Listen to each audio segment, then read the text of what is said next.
Hello, hello, hello, and welcome to the zone, the place where we help you to elevate your speaking skills. My name is Claudio, I'm a presentation coach, and my guest today is no one else than Phil McSweeney, the author of AngelThink. Phil, good morning, good afternoon to you in England. How are you today, Phil? How, Claudio? I'm fine. Lovely to be here. I've got a So, name that's come up underneath me that's not my name. Is that correct? oh my gosh, and it's gone. It's And gone. so, It was last week, so very, very astute observation. Thank you for letting me know. Too late, the name is already gone. it's gone. It's Phil, fine. it is a real pleasure having you here, Phil, because I've been following you on LinkedIn for quite a while, and your dedication to helping startup founders, especially in the early stages, is remarkable. We will have a wonderful conversation around the mindset of angel investors and how startup founders can Yeah. best communicate with them. But before we do, let's very quickly say hello to our viewers online. We have Nathan Gold, pitch coach extraordinaire from San Francisco. Can't wait to hear what Phil has to say. This is going to be very interesting. And I agree, Nathan. In my prep call with Phil, I was quite impressed. And we have Yash from India. Yash, great to see you here again, as well as the facilitator, Said. Hello to Germany. We have Andreas from Singapore. Andreas, real pleasure seeing you here again as well. We have Max from Koh Chang in Thailand. Oh, we are all over the place here today. We have Kai from Germany. Great to see you again, Kai. You are Fine. sitting in Cologne. And we have Kara Mack saying yeehaw from New York. Oh, what a great group of people here. Phil, I think we are just gonna get started. So let's Yeah. begin at the beginning. Yeah. What is an angel investor? An angel investor, I suppose, where they came from, were going back 80, 100 years. They were people that rescued shows on Broadway that they were, wanting to put on. Oops.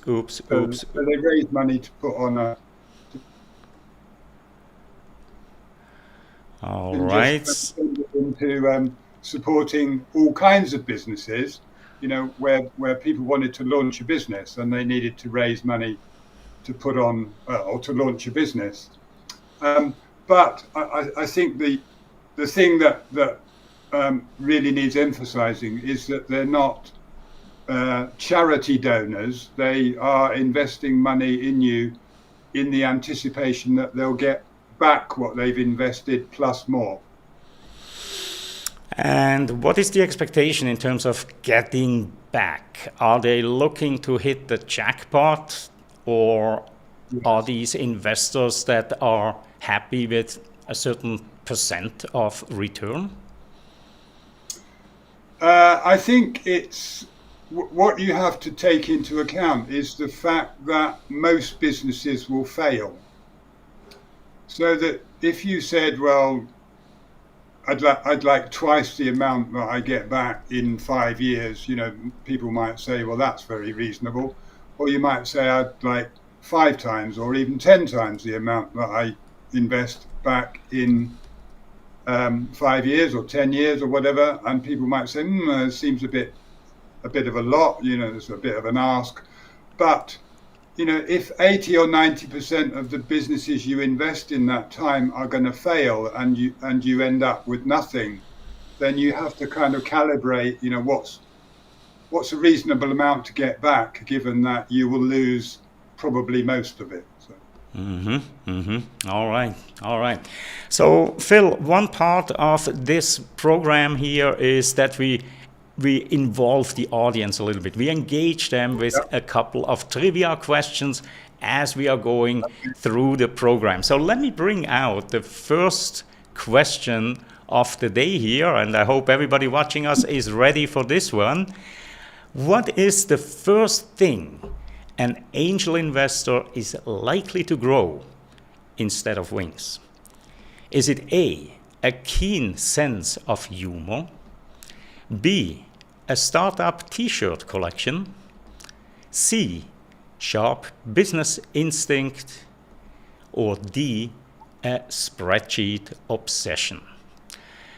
So, in the comments, just put in A, B, C, or D. Keen sense of humor, startup t-shirt collection, C, sharp business instinct, and D, an obsession for spreadsheets. Let's have a look. What do our audience members say here? And by the way, hello Nadia, real pleasure having you here as well. Max is going with C, Kai with C, Kara with B, which is a startup t-shirt collection, and that would have been my guess actually as well. And Yash, Andreas, C, too easy. Well, A for Phil and D. So absolutely, yes, Phil does have a wonderful sense of humor, and I don't know about your obsession for spreadsheets. We can get back to that in just a moment. Let's reveal the answer. The answer is, of course, a sharp business instinct.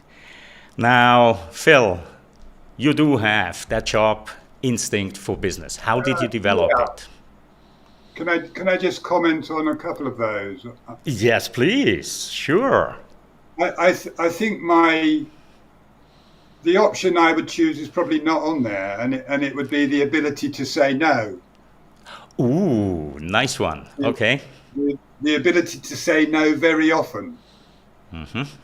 Because you have to have a keen sense of humor about some of the bonkers ideas that people actually want to pitch to you that you think are just never in a million years going to be, they're never going to fly. So, but yeah, I think sharp business instinct. I'd probably refine that and say it's a sharp instinct about people. Yeah. Insight into people.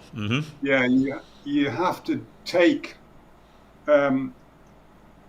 or grow an instinct that actually you're investing in a person or a team of people, and that they are the people that deliver it. And it's nice if if it's underpinned by some spreadsheets, but I'm a relationship person more than I am a spreadsheet person. So. Got it. Now, how do you develop such an instinct? Is it just trial and error, or is there some way that you can help others develop such an instinct? I think it's tough. I think, and you can be wrong, but it's, so there's a first impression theory, isn't there? And most people would back their own instincts about the first impressions they have with people. It's always been said that when you go to a job interview, the interviewers know whether they're going to give you the job within the first minute, despite all the rigmarole about all the questions they ask you. There is just a kind of judgment that's made about, is this person, this man, this woman, the guy that's going to deliver, what I want them to deliver. So. And in your book, AngelThink, which, by the way, we are going to give away a free signed copy by Phil during our program here. So this anybody...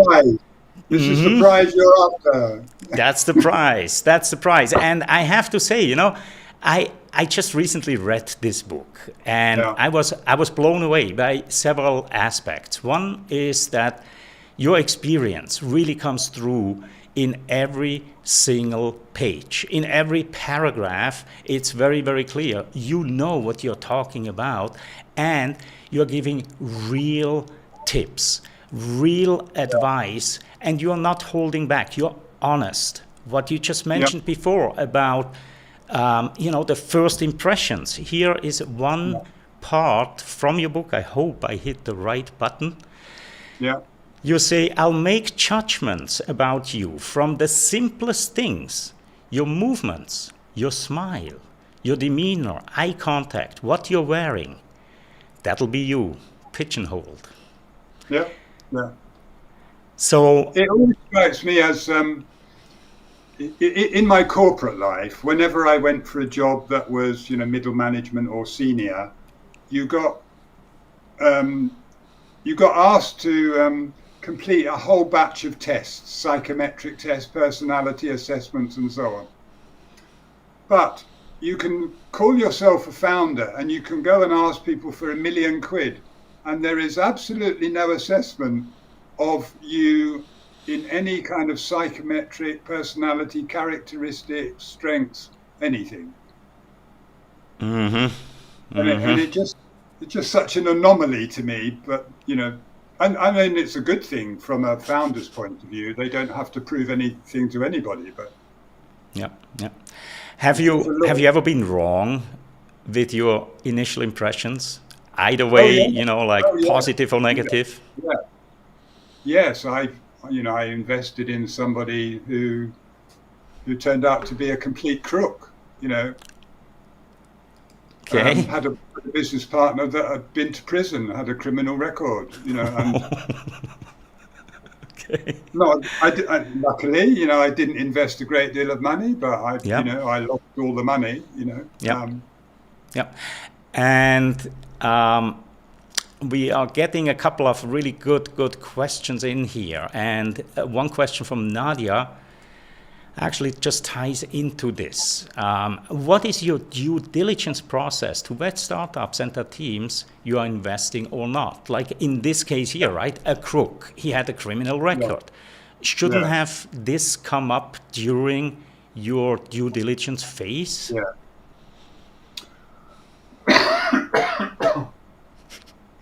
I think, if I call myself the ordinary person in the street, then my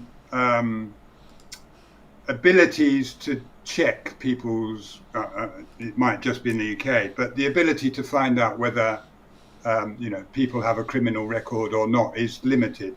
So, I can check on our company's house. I can see whether they've previously held director positions. I can see whether they're barred from being held or from holding director positions.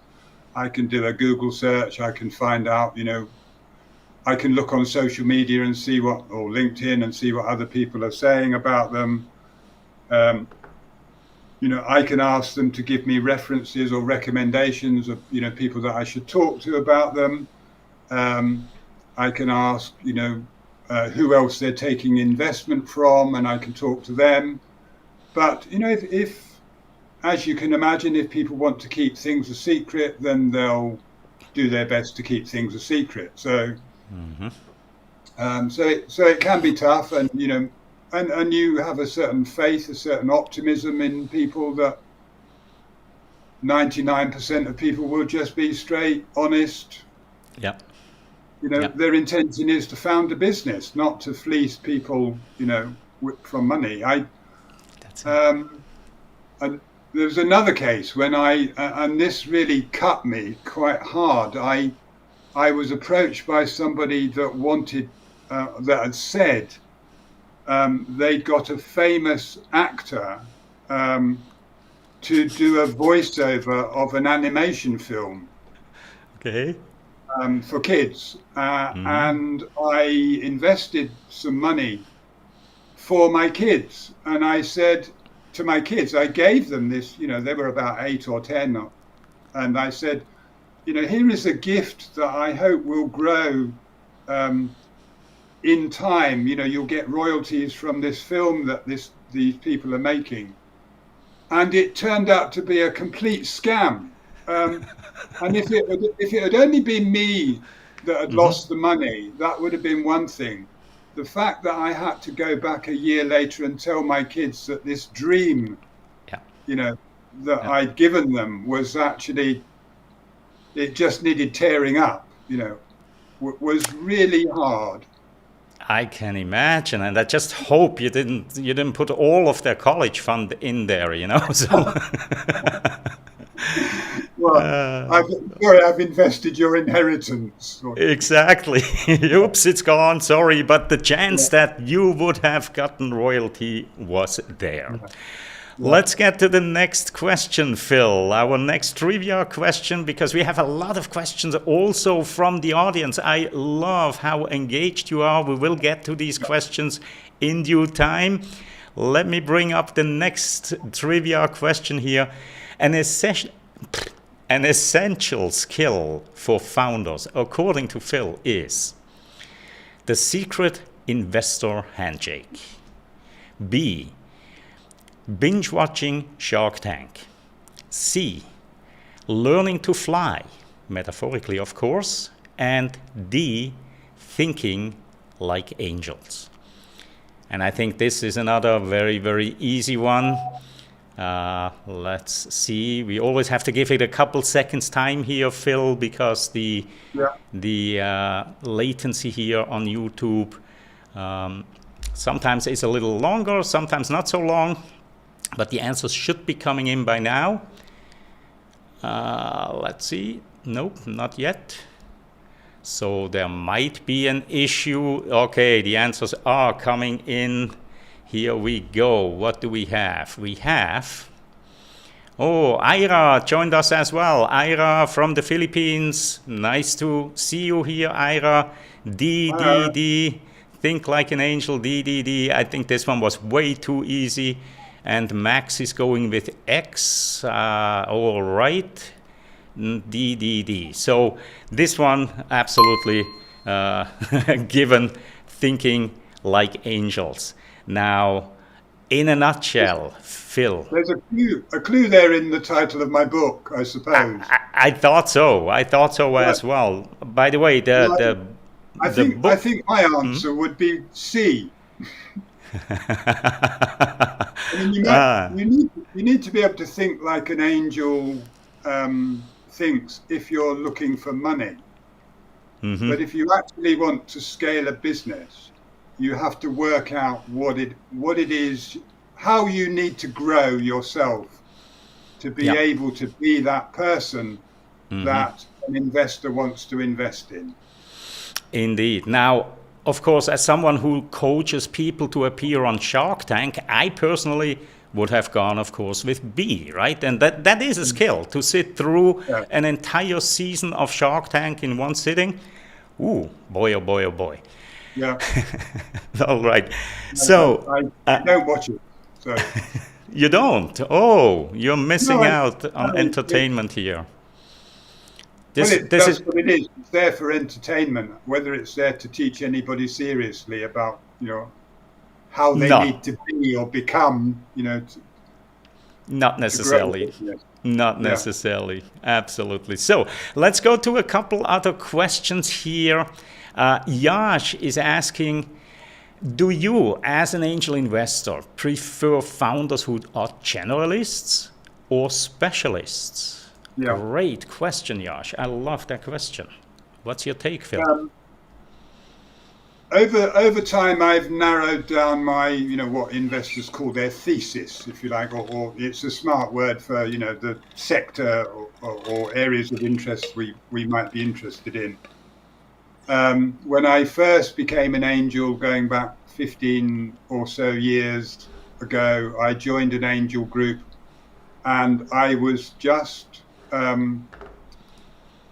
engrossed in the stories that founders came to tell, and I didn't really think about what sector they were in, and the first angel group that I was a member of was mainly there to support university spin-outs, and probably they had a meeting every quarter, and about 6 or 7 founders pitched at every quarter, and 5 of them would talk about another variation of a semiconductor. And I had, I didn't have that background. I had no clue what a semiconductor was, except there was probably one in my phone, and that was the limit of my knowledge. So I was just open to storytelling, and I invested in people that could tell me the most compelling story, whatever sector they came from. But then I thought, well, I come from a background that's around, health, learning, management, coaching, and I'm interested in sustainability and the planet and so on. So I've kind of over the time just narrowed down my field of interest to things that I think are going to do good in the world. Mm-hmm. So, I don't want to invest in vegan dog biscuits or, just. Makes sense. There are things I choose not to understand because crypto and the metaverse, and I think, Yep. someone else can decide whether they want to understand those. I probably don't need to. So. Yep. So if you don't understand a specific field, that's immediately a no from your side? Well, I only do that because Warren Buffett does that, or did do that. It's smart. It's absolutely smart, right? I mean, yeah. Stay with what you know, absolutely, and always. All right, let's go to the next question that Nadia had here. Nadia, it's along the similar lines. People market fit versus product market fit. What's your take on that? I think it depends on the stage of the business, in large part. I think at an early stage, then a founder has to convince investors that they personally understand the market they're in, and persuade investors that they have authority in that market. So, being able to demonstrate that you've got a great deal of knowledge, you're a thought leader, you can challenge conventional thinking in that market is important to kind of give investors confidence, that you're a backable person, a backable proposition. But I think as a business matures, particularly when, when it's getting up to beyond Series A, Series B, it's attracting 5-10 million. You've got to get to product market fit. Otherwise people are not going to buy your product because the market doesn't need it. So I see this kind of transition from the importance of founder market fit at the beginning to product market fit as you scale. Makes sense as well. Kai wants to know, what is the difference between the thinking of an angel and a normal person? Yeah. Yeah, thanks for clarifying that there's the metaphorical element there. I think it's very difficult to. You can't pigeonhole all angels. We're not a homogenous group of people. With a set of fixed ideas. So you have to allow for the fact. And I was commenting on someone's post this morning. They'd been to see an angel or talk to an angel about an idea, and the angel told them it was a nonsense idea or a rubbish idea. And I said, well, and they didn't do anything about it. And then they were saying, well, 5 years later, somebody else founded this business, and now it's a multi-million-pound business. And I think, well, hopefully you went to talk to another. A clutch of angels, if you like, and got some different opinions, because we don't all think the same. We've all got different ideas, different values, different things we'd invest in, just like normal people in a sense. But my argument, I think, is that, or one of my arguments is that just like anybody else, angels like you to take the trouble to try to begin a relationship with them, to get to a point of, trust, that they're looking for a bit of chemistry with you, and you should be looking for a bit of chemistry with them. And all too often, because it's easy, angels get kind of pitch bombed with pitches, from people they don't know at all, saying, invest in my business, it's going to grow this much in this time. This kind of cold outreach process. And I know it's quick, because you can, go through lists of hundreds of people with angel in their profile or their title. But I take the view, and I think a lot of angels take the view, that they would very much prefer you to try to begin, on a warmer footing, with some warmer approach to outreach. It's in any other walk of life, if you wanted to work with anybody or went to a meeting with anybody or went for a job interview, you do your best to find out a bit about the person that's interviewing you or the organization you're going to work with or its mission or whatever. It's just that when it comes to approaching angels, people that kind of disappears. It's like I was brought up in an orphanage. I don't need to have any care or thought about anybody else. Right. It's just a transactional thing, and it doesn't warm up most angels. I can imagine that sometimes you probably feel like somebody on a dating app, and you get the contact from somebody, and that person immediately asks you, "Do you want to marry me?" Yeah. It's kind of like that attitude that I see some founders bring into the discussion here. Well, So, I can't. Perhaps I should go back and say, send pictures.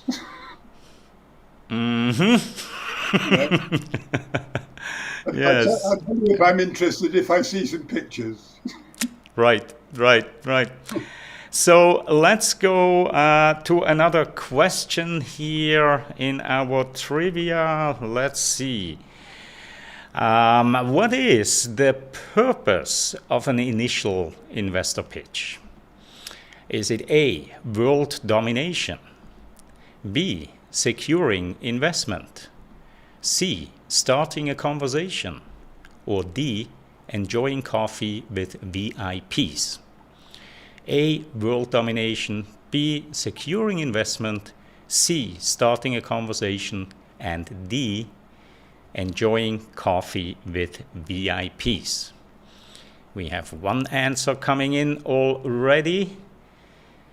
We have C.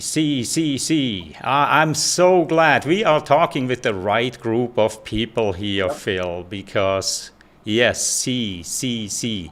All of them throughout the board understand that you're all winners there. Yeah. Exactly, because it is D. However, Kai also likes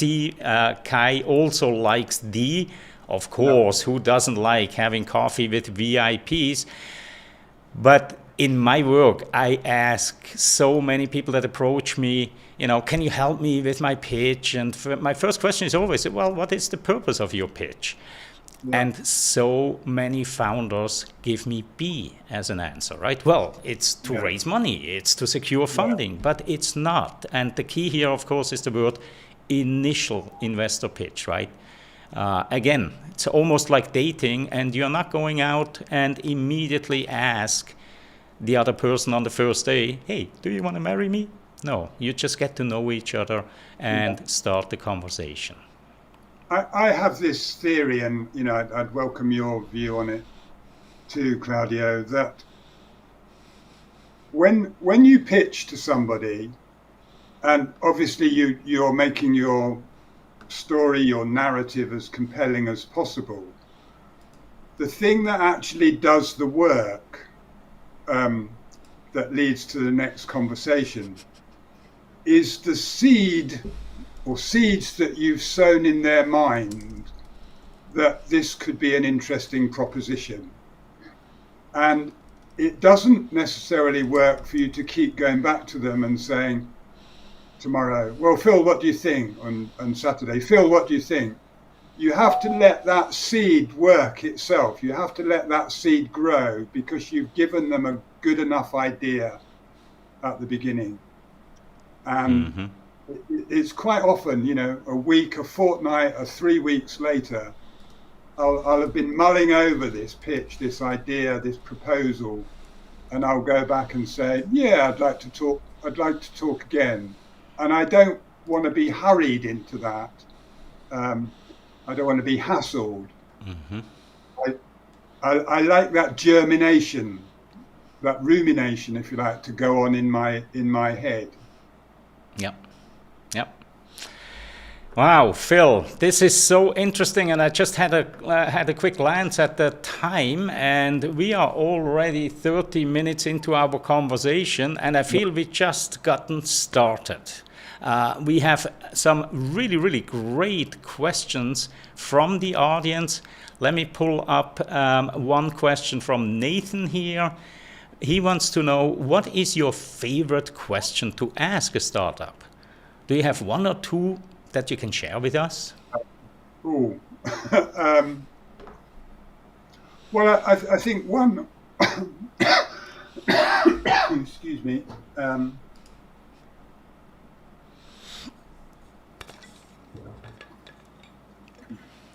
one that makes them leap to the end, and they haven't always thought about, is what is your disposition towards exit? Because I'm still surprised by a proportion of people that come forward, saying they want to raise money, and they've they've got this idea and so on, but they haven't really given a great deal of thought to the end game.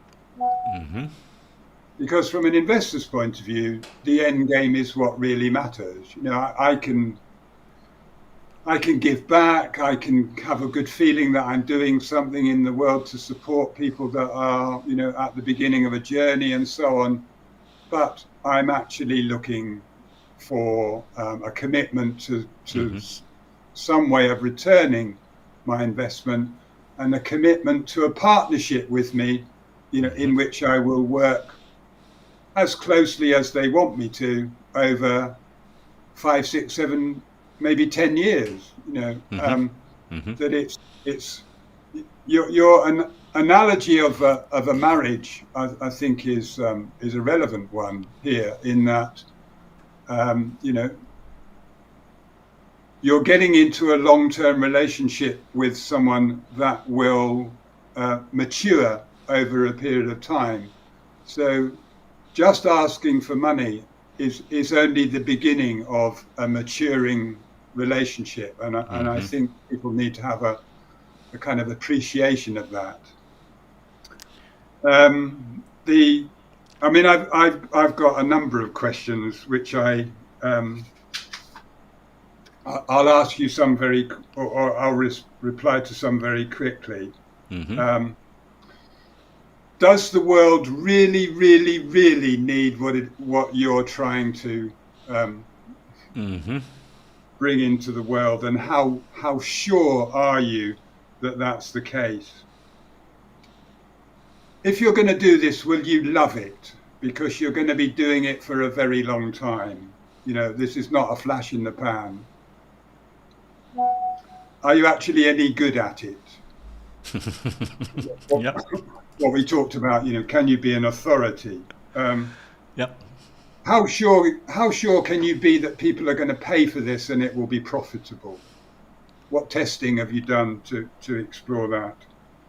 Can you grow it? Can you scale it? You know, what are your skills in terms of getting to the top of that hockey stick that you talk about?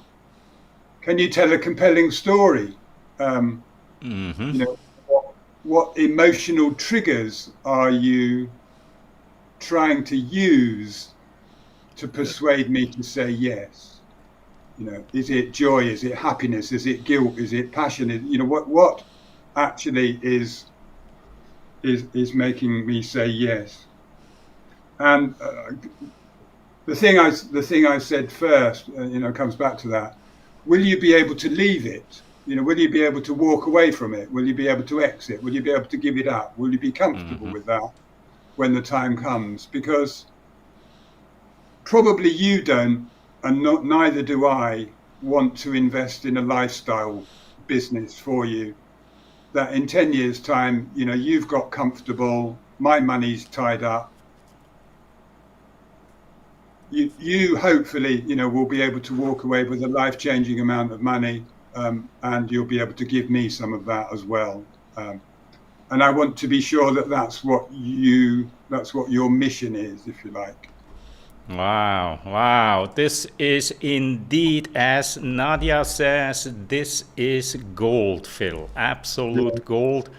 Truly appreciate this. Now, all of that wisdom is actually wrapped up into a book called AngelThink. And you can get this book, AngelThink, on Amazon.com. Simply scan this barcode or go to Amazon.com and look for the book AngelThink.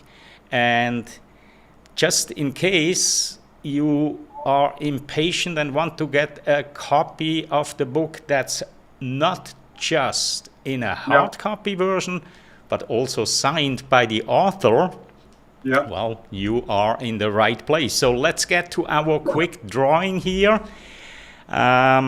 I added all of the names that I saw in the comment section to this wheel. Can you please check whether your name is on, and if I forgot your name, if I left it out, please quickly make a comment and I will add it. I'll give you about 5-10 seconds because of the delay here with YouTube.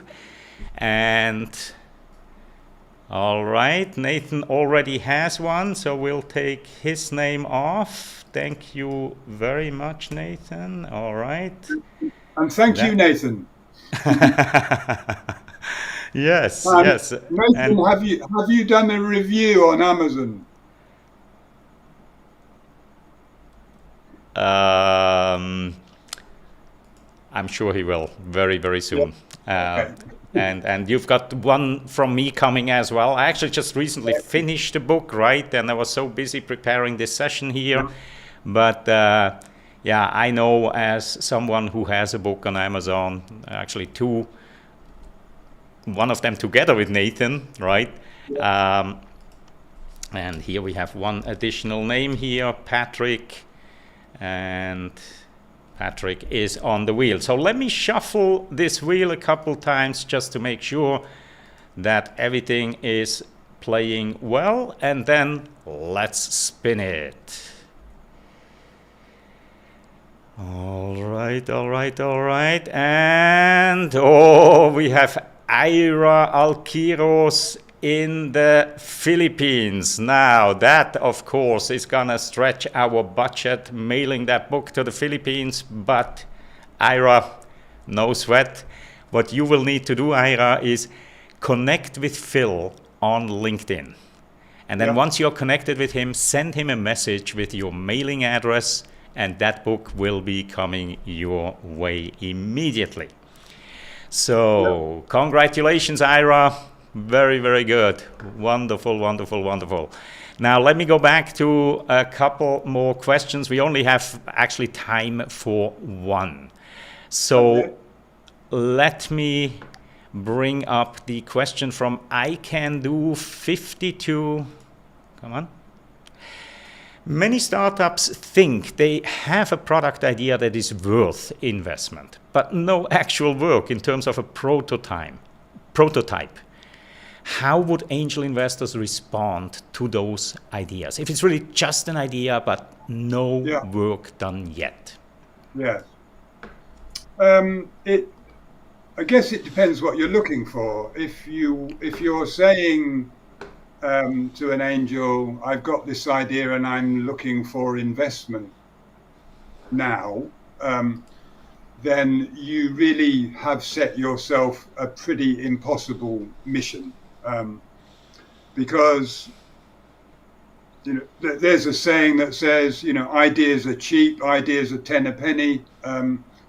It's execution that really matters. So I would suggest, if you think you have an idea, that starting by talking to an angel is not necessarily the best thing. You should start by talking to somebody that might be a co-founder, that has some complementary skills to you, or start by talking to a business advisor or a mentor or someone with some sector experience to say, does this already exist in the world? Is there likely to be a need for this in the world? Is there likely to be a big enough market for it? Because those are the kinds of things an angel's going to want to know. What research have you done to see whether there is a need in the world, whether the market's big enough, whether it could scale to enough, and what is your, even if you manage to turn this idea into a product, what thoughts have you had about what your go-to-market strategy would be? So, even if you thought or were fairly sure there were enough people out there in the world that would want this, then how are you going to get to them? How are you going to bring it to their attention? Mm-hmm. Very good. Very good. Well, Phil, we are almost out of time. I want to bring up the QR code again. Thanks for reminding me, Kai. This is the QR code for the book AngelThink on Amazon.com. And I do have one final question for you, Phil. We are talking about books. What is one book that has impacted the way you think the most? It can be fiction or non-fiction, but what book has had the biggest and most profound impact on you? I'd say two, actually. And one I recently got out of the library again, having read it 20 or so years ago. And that's Jim Collins' Good to Great. Mm-hmm. And the one I read before that is Stephen Covey's 7 Habits of Highly Effective People, I think it's called. So, a classic. So those would be my two go-to books. And wonderful. I think a lot of stuff, with my book being an exception, obviously, a lot of stuff is now put out into the world, which is just regurgitating old ideas with not very much added. So Yep. And then a simple yes or no question here from Cara Mack. Phil, is the book on audio as well? It isn't, but on Amazon it's available as an ebook as well as a paperback. All right. And with that, Phil, I want to thank you a million times for spending your time here today with us. Your insights are really, really profound. I enjoyed our conversation greatly, and from looking at the comments, our audience did as well. Thank you so much, everybody who joined us and actively participated in today's episode. Makes it a lot of fun for us as well. And thanks for everybody who's watching this on replay. And with that, I wish you all a wonderful morning, afternoon, evening, wherever you are in the world. And we shall see each other again next week. Bye-bye. Thank you very much.